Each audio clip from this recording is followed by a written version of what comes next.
நாம் இப்போது தரிசித்து கொண்டிருப்பது ஒரு அற்புதமான திருக்கோவில். காசியிலுள்ள இறைவனை 16 முறை வணங்குவதும் இத்தல இறைவனை ஒரு முறை வணங்குவதும் நிகரானதென்று ஐதீகம். அப்படிப்பட்ட ஒரு அற்புத திருக்கோவில் இந்த திருக்கோவில்.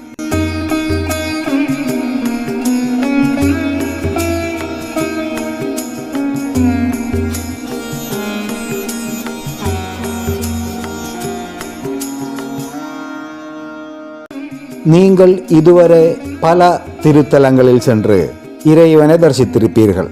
இருப்பினும் ஒரு முறையாவது இத்தல இறைவனை தரிசித்து வழிபட்டு பாருங்கள். நிச்சயம் உங்கள் வாழ்க்கையில் ஒரு மாற்றத்தை நீங்கள் உணருவீர்கள்.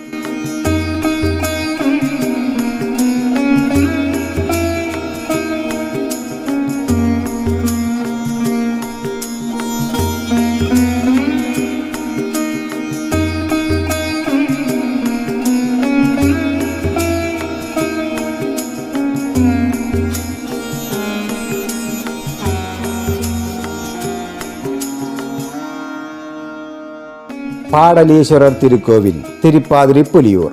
இத்தலத்தில் இறைவன் சுயம்பு மூர்த்தியாக பாடலீஸ்வரர் என்னும் திருநாமத்தில் அருள் பாலிக்கிறார்.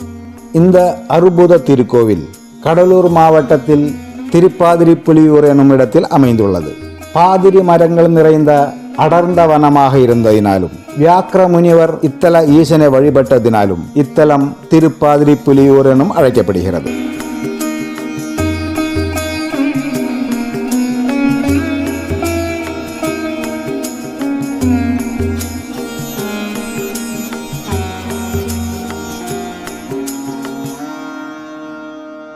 கல்லில் கட்டி கடலில் எறியப்பட்ட திருநாவுக்கரசர் கரையேறிய பின் மனமுருகி பதிகம் பாடிய ஒரு அற்புத திருத்தலம் இந்த திருத்தலம். மகேந்திரவர்ம மன்னன் திருநாவுக்கரசரை கல்லில் கட்டி கடலில் போட்டபோது கல் தெப்பமாக மாறி இந்த திருப்பாதிரிப்புலியூரிலே கரை சேர்ந்ததாக புராணம்.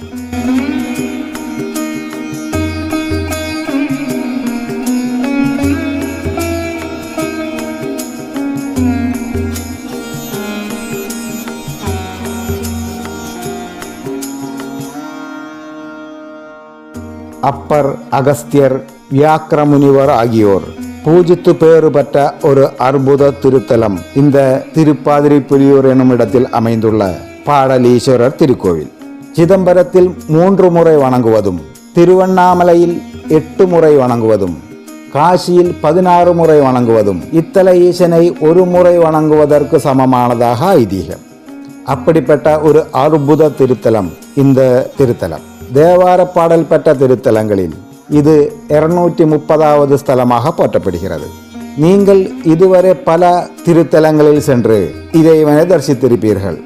இருப்பினும் நீங்கள் ஒரு முறையாவது இத்தல இறைவனை தரிசித்து வழிபட்டு பாருங்கள். நிச்சயம் உங்கள் வாழ்க்கையில் ஒரு புது ஒளியை நீங்கள் பார்ப்பீர்கள்.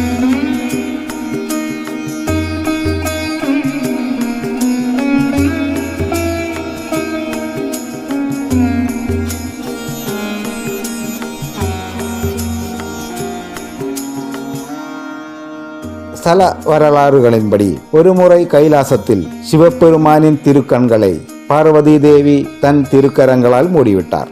இதனால் பூலோகம் இருளில் மூழ்கி அனைத்து செயல்களும் நின்று போயின. இதனால் தன் செயலால் ஏற்பட்ட இன்னல்களைக் கண்டு மனம் வருந்திய பார்வதி தேவி சிவபெருமானிடம் தனக்கு மன்னிப்பு வேண்டினாள். அதற்கு சிவபெருமான் பார்வதி தேவியை பூலோகத்துக்கு சென்று அங்குள்ள சிவாலயங்களை பூஜித்து வரும்படி கூறினாள். அவ்வாறு பூஜிக்கும் போது எந்த ஸ்தலத்தில் இடது கண்ணும் இடது தோளும் துடிக்கின்றதோ அந்த ஸ்தலத்தில் தான் ஆள்கொள்வதாக மன்னித்து அருளினார். அதேபோல் இறைவியும் பூலோகத்தில் பல இடங்களிலும் தரிசித்துவிட்டு பாதிரி மரங்கள் நிறைந்த இந்த பகுதியை வந்தடைந்தாள். அப்போது தனது இடது கண்ணும் இடது தோளும் துடித்ததினால் இத்தலத்திலே தங்கி இறைவனை வழிபட்டு வந்தாள். பார்வதி தேவி சிவபெருமானை பூஜித்து வழிபட்ட ஸ்தலமாக இத்தலம் போற்றப்படுகிறது. இன்னும் பார்வதி தேவி அருரூபமாக இத்தலத்திலே தங்கி சிவபெருமானை பூஜித்து வழிபடுவதாக ஐதீகம். ஆகையால் இத்தல இறைவையே தரிசித்து வழிபட்டு வந்தால் எப்பேற்பட்ட திருமண தடைகளாக இருந்தாலும் விலகும் என்பது ஐதீகம். பல அற்புதங்கள் நிறைந்த இத்திருக்கோவிலையும் இத்தலத்தில் அருள் பாலிக்கும் சிவபெருமானையும் இறைவியையும் ஒரு முறையேனும் நீங்கள் கட்டாயமாக தரிசித்து வழிபட்டு வாருங்கள். நிச்சயம் உங்கள் வாழ்க்கையில் ஒரு மாற்றத்தை நீங்கள் உணருவீர்கள். இத்திருக்கோவிலானது கடலூர் மாவட்டத்தில் கடலூர் பேருந்து நிலையத்தில் இருந்து சுமார் 2 கிலோமீட்டருக்கும் குறைவான தொலைவிலும், திருப்பாதிரி புலியூர் ரயில் நிலையத்தில் இருந்தும் சுமார் 1 கிலோமீட்டருக்கும் குறைவான தொலைவிலும் இந்த அற்புத திருக்கோவில் அமைந்துள்ளது. ஒரு முறையேனும் நீங்களும் இத்தல இறைவனையும் இறைவியையும் தரிசித்து வாருங்கள். மீண்டும் நம்பிக்கையுடன் உங்களுக்காக எங்களின் பயணங்களும் தேடல்களும் தொடர்கிறது. அடுத்த பதிவில் சந்திக்கும் வரை தினுடெக் டூரிசம் சேனல் தினேஷின் அன்பு வணக்கங்கள். தேங்க்ஸ் ஃபார் வாட்சிங். Bye by.